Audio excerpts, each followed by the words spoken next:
A day in my life as a content creator, mom, and online seller.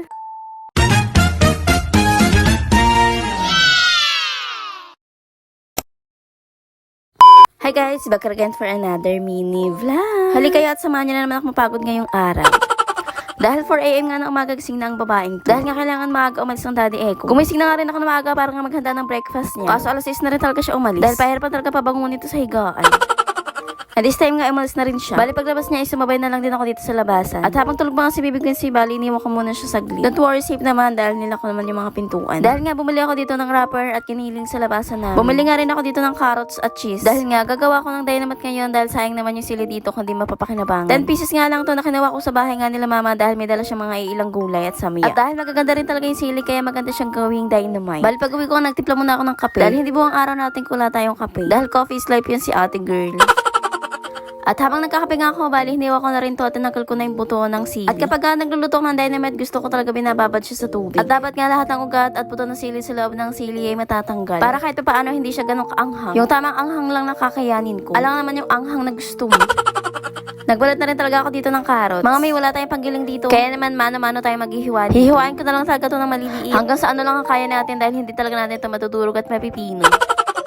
At bago nga ako magluto, nire-ready ko na rin talaga lahat. Hiniwa ko na rin talaga lahat at binalatan ko na yung mga kailangan. Dahil kahit papaano nga hindi tayo alagaga dahil wala naman tayong assistant. Kaya naman kailangan mo talaga ihanda lahat bago magluto. Like naghiwa na rin talaga ako dito ng sibuyas at bawang. Hiniwa ko na rin talaga dito yung cheese na ilalagay ko nga doon sa dynamite. Dahil nga walang cheese yung dynamite, hindi na siya matatawag na dynamite. Baka bomba na siya kung tawagin mga bes sa sobrang anghang. Hala, hindi. At dahil nga may konting repolyo dito, gagawin ko na lang siyang lumpiang gulay. Kaya naman hindi ko talaga nilahat yung carrots nga dun sa giniling ko. Nagtira rin talaga ako ng konting giniling dito dahil nga ipanggigisa ko dito sa lumpiang gulay ko. At dahil mukhang naparami nga yung pagbili ko ng wrapper. Kaya naman sayang din talaga yung gulay dito kung hindi magagalaw at mabumulok lang din. At dahil may sosobra naman dito sa wrapper, kaya naman gawin natin lumpiang gulay yan. So heto na nga, bali nagisa na rin ako dito. Bali ginisa ko na nga dito yung giniling nga na ipapalaman ko dun sa sili. After that, ginisa ko na rin talaga dito yung gulay. At literal na lumpiang gulay yan dahil kulang sa sahog yan. Lumpiang gulay na low budget. After ko nga makaluto, mga bebe, sinaside ko muna para palamigin bago nga balutin. Tapos nagugas na nga rin talaga ako ng mga plato at pinaglutuan ko dito. Dahil ayaw ko rin talaga natatambakan nga yung lababo ko ng mga hugasin. O diba, after magluto, maghuhugas at magbabasa ng kamay. O diba, talagang pasma ang aabutin mo, ate ko. No choice tayo mga ate ko dahil yan talaga ang gawain ng mga tanging nanay. Edi kung hindi ka ganyan, edi sana all Disney princess. Anyways, after ko maghugas ng plato, bali nagsalang na rin talaga ako ng sinaing. And since naka-rice cooker tayo mga pwede namang iwan yan. Kaya naman naglipit muna ako dito sa higaan nga namin at dito sa sala. At dahil nga tulog pa rin si Baby Quincy, kaya hindi ko muna maliligpit nga tong higaan namin dito. Hinahayaan ko na rin talaga siya gumising nga ng kusa. Dahil nga kapag ginising mo talaga nagwawala yan dahil nga kulang sa tulog. Kaya naman habang tulog to, kikilos muna ang babaeng to para naman walang malikot na bata. Laga lang naman makala dito yung mga laruan niya. Dahil araw-araw talaga niyang nilalabas yan para nga laruin. After ko lang makalinis, bayan mo po muna ako para nga manood dito. Pahinga muna mi dahil tao lang napapagod din. Time first lang muna mga mima ko. At dahil last episode na nga nitong What Lies Beneath, kaya naman wag natin palampasin yun. Dahil simula umpisa na panood natin, palabas na sobrang mapanlin lang. Ganito nga talaga yung mga gusto kong palabas. Kaya naman maglabas kayo ng part 2 dyan. Gusto ko talaga na hihirapan ako manghula kung sino talaga yung killer. Kaya naman tinapos ko lang muna yung pinapanood ko tapos kumilos na ulit ako. Binalot ko na nga sa wrapper dito yung sili. Tapos may natira nga dito konting giniling. Kaya naman binalot ko din sa wrapper para gawing ng Shanghai. Binalot ko na rin talaga yung lumpiang gulay dito. Tapos nagluto nga ako ng lumpiang Shanghai dito tapos ng lumpiang gulay. Tigdalawang lumpiang Shanghai at lumpiang gulay nga lang yung niluto ko. At yun nga yung ulaman nga namin bibigyan siya tapos nagluto rin talaga ako ng isang itlog para sa kanya. Kaya naman pagkaluto ko bali kumain na rin kami dito dahil lunch na rin. Pagkain nga namin ito na ang ganap sa buhay. Talaga naman pagkatapos nga namin kumain naglaro at nagkalat na rin talaga siya dito. At para saan pa talaga naglinis ako kanina kung magiging ganito lang din naman. Ang mga may sa araw-araw, ganito ang mga ganap namin sa buhay. Hinggang malalim na lang talaga ang magagawa mo. Kaya gets ko na talaga noon si mama kapag ka sumisigaw dahil makalat. Dahil ngayon nararanasan ko na yung nararanasan niya noon.